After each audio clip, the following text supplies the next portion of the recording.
Hello friends, welcome to my YouTube channel. Exercise 13.1 से question number 3 करेंगे। Identify the shapes given below. नीचे कुछ shapes दे रखी हैं, इनको ध्यान से पहचानिए। Check whether they are symmetric or not. बताइए कि क्या ये सिमेट्रिक हैं या नहीं है। Draw the line of symmetry as well. और फिर सिमेट्री लाइन भी आपको ड्रॉ करनी है। तो ए फिगर में दिया हुआ है, यहाँ पे एक लॉक दे रखा है। पहले आपको ये फिगर पहचान के ये समझना है कि क्या ये फिगर सिमेट्रिक है या नहीं है। तो सिमेट्रिक फिगर वो फिगर होती है जो दो तरफ इक्वली बैलेंस होती है। जैसे ये लॉक है, आप अगर इसको ऐसे देखो राइट में और लेफ्ट में, तो ये पूरा इक्वल है, इधर भी इतना ही है, इधर भी इतना ही है। तो ये जो फिगर है ये सिमेट्रिक है। अब सिमेट्रिक है तो इसकी सिमेट्री लाइन भी बनानी है। तो लाइन इसकी वो होगी जहां से इसे अगर फोल्ड किया जाए या डिवाइड किया जाए तो दोनों पार्ट्स राइट का और लेफ्ट का बिल्कुल सेम, बिल्कुल आइडेंटिकल दिखेंगे।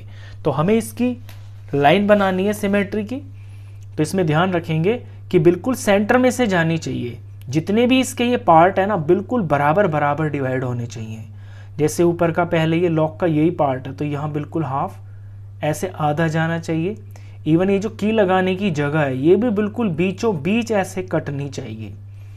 तो इसी तरह से हम ध्यान से इसको स्केल कर रखेंगे और ऐसे ही लाइन बनाएंगे जो बिल्कुल सीधी हो और इसे पूरी तरह से इक्वली दो पार्ट्स में डिवाइड कर दे।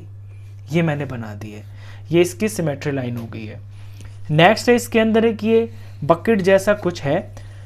अब ये फिगर भी सिमेट्रिक है क्योंकि ये इधर, आप इधर इसे राइट में देखोगे, लेफ्ट में देखोगे तो ये बैलेंस है। हम इसे बीच में से अगर डिवाइड कर देते हैं तो दो जो पार्ट आएंगे लेफ्ट राइट के वो बिल्कुल सेम आइडेंटिकल दिखाई दे जाएंगे। तो ये सिमेट्रिक है। अब इसकी सिमेट्री लाइन बनाते हैं। तो इसके बिल्कुल सेंटर में से जाना चाहिए। ये भी ध्यान देना है कि हम लाइन इसको काटेंगे कहाँ से ताकि दोनों तरफ बराबर दिखे। तो बिल्कुल बीचों बीच, ऊपर से और नीचे तक बिल्कुल बीचों बीच। अगर हम इसे ऐसे वर्टिकली काटते हैं ना यहाँ से, तो ये दो पार्ट आपको बिल्कुल सेम दिखाई देंगे। इसको अगर मैं यहाँ से फोल्ड करूं तो ये पार्ट इसको पूरा ओवरलैप कर लेगा। सी फिगर के अंदर आप ये देख रहे हो, ये जो फिगर है ये सिमेट्रिक नहीं है क्योंकि इसे आप कहीं से भी फोल्ड कर लो, ये पूरा ओवरलैप नहीं करेगी दो पार्ट्स और ये सेम पार्ट्स नहीं बनेंगे। अगर मैं इसे ऐसे ऊपर से वर्टिकली काटता हूँ तो इधर का पार्ट कुछ अलग दिखेगा, इधर का अलग दिखेगा। अगर मैं इसे हॉरिजॉन्टली ऐसे डिवाइड करता हूँ तो ऊपर सर्कल दिख रहा है मेरे को, सेमी सर्कल, नीचे रेक्टेंगल बन जाएगा। और अगर ऐसे काटूँ तिरछा आड़ा कैसे भी, मैं इसे डिवाइड नहीं कर सकता दो सेम पार्ट्स में, बिल्कुल सेम साइज और सेम शेप के अंदर नहीं कर सकता मैं इसे डिवाइड। तो ये फिगर सिमेट्रिक नहीं है, तो इस पर तो हम क्रॉस लगा देंगे। नेक्स्ट है टेलीफोन। अब टेलीफोन सामने से मैं देख रहा हूं तो इसके राइट और लेफ्ट दोनों पार्ट बिल्कुल बैलेंस्ड है। अगर मैं इसे बीच में से लाइन खींच के ऐसे डिवाइड कर दूं तो जितना मेरे को राइट में जैसा पार्ट दिखेगा एग्जैक्टली लेफ्ट में भी वैसा ही दिखेगा। तो ये सिमेट्रिक है और इसकी सिमेट्री लाइन बनाएंगे तो वो वर्टिकल बनेगी क्योंकि हम ऐसे इसे जब काटेंगे तभी तो ये बराबर दिखाई देगा दोनों तरफ। हॉरिजॉन्टली काटेंगे तो नहीं दिखेगा। हॉरिजॉन्टली में तो ऊपर तो ये आ जाएगा रिसीवर और नीचे फिर ये वाला पार्ट। तो आपको ऊपर से ऐसे काटना पड़ेगा, वो इसकी लाइन ऑफ सिमेट्री होगी और वो बिल्कुल सेंटर से होना चाहिए। यहाँ ध्यान दोगे कि दो छोटे छोटे ये जो इसको टिकाने के होते हैं रिसीवर को, ये भी हैं, तो इनके बिल्कुल बीच में से कटेगी लाइन और बिल्कुल बीचों बीच जाएगी सीधी एकदम 90 डिग्री पे। तो स्केल से बिल्कुल सीधा 90 डिग्री पे लाइन बननी चाहिए। ये मैंने इसकी लाइन ऑफ सिमेट्री बना दी है। ई पार्ट देखिए, ई के अंदर आपको एक डी जैसा दिखाई देगा। ये सिमेट्रिक है। कैसे है बताता हूँ। अगर आप इसे वर्टिकल काटोगे तो फिर ये सिमेट्री नहीं है क्योंकि अगर आप इसे ऐसे काटोगे तो इधर तो ऐसा पार्ट दिखेगा, इधर ऐसा, तो ऐसे तो ये नहीं कटेगी।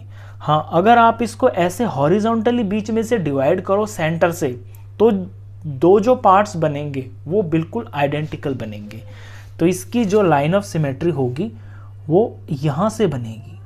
तो इसका जो सेंटर है, आप बिल्कुल स्केल से बेशक मेज़र भी कर लेना कि ये है कितना, तो उसका आधा ही ले लेना। ये 1.8 समथिंग है तो यहाँ पे ये 0.9 के समथिंग यहाँ पे हाफ आएगा। तो इसकी लाइन ऑफ सिमेट्री ऐसे हॉरिजॉन्टली जाएगी। ये इसकी लाइन ऑफ सिमेट्री हो गई है। नेक्स्ट पार्ट एफ पार्ट है। ये आपको दिया हुआ है, एक पेंटागन है, 1 2 3 4 5, 5 साइड है इसमें। तो ये पेंटागन में जब सामने से देख रहा हूं तो ये मेरे को दिखाई दे रहा है कि ये सिमेट्रिक है, क्योंकि ये जो साइड है इसका मैं अगर यहाँ से हाफ कर दूं और यहाँ से एक सीधी लाइन खींच दूं, मैं दिखाई देता हूँ आपको, सिमेट्रिक है। और ये लाइन ऑफ सिमेट्री मैंने बनाई। तो अब आप राइट पार्ट और लेफ्ट पार्ट को देखियो, बिल्कुल आपको ये सेम ही दिखाई देगा। आप इसको फोल्ड करोगे ना जब, तो ये वाली लाइन इसको ओवरलैप करेगी, ये वाली इसको ओवरलैप करेगी, ये साइड इसको ओवरलैप करेगी। इसी तरह से मैं इसे दूसरी साइड से भी ट्राई कर सकता हूँ। ये जो पेंटागन मेरे को दिख रहा है ये एक रेगुलर पेंटागन है। तो इस रेगुलर पेंटागन की लाइन ऑफ सिमेट्री एक से ज़्यादा हो सकती है। जैसे मैंने इस वर्टेक्स से इस साइड तक ऐसे काटा है, ऐसे इस वर्टेक्स से सामने वाली साइड से भी इसकी लाइन ऑफ सिमेट्री बन सकती है। मैं ट्राई कर रहा हूं अभी, सिर्फ मैं देख रहा हूं कि ये नहीं बन रही है, क्योंकि ये थोड़ा सा, एक बार देखते हैं, हाँ ये पार्ट और ये पार्ट आइडेंटिकल ही बन रहा है, इतना और ये इधर वाला। अब मैं इस वर्टेक्स से और इस सामने की साइड पे अगर लाइन खींचूंगा तो भी जो दो पार्ट बनेंगे वो सेम बन जाएंगे। ये ध्यान रखना है कि जो साइड में ले रहा हूं उसका आप मिड पॉइंट ही लेना। तो ये लाइन ऑफ सिमेट्री हो गई, क्योंकि ये वाला पार्ट और ये वाला पार्ट बिल्कुल सेम दिखाई देंगे। अभी ये वर्टेक्स और ये वर्टेक्स बची है, तो इस वर्टेक्स के सामने ये साइड है, तो इस साइड का बिल्कुल मिड पॉइंट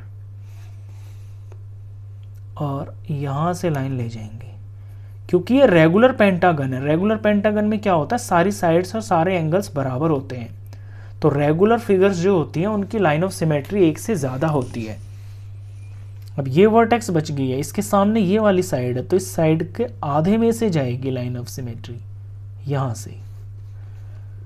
तो इसे ऐसे जोड़ देते हैं, ये हो गया ये वाला पार्ट, ये जोड़ दिया मैंने। तो ये इसकी लाइन ऑफ सिमेट्रीज बन गई है, 5 लाइन ऑफ सिमेट्रीज बनी है इसकी। ये लास्ट पार्ट था, क्वेश्चन खत्म।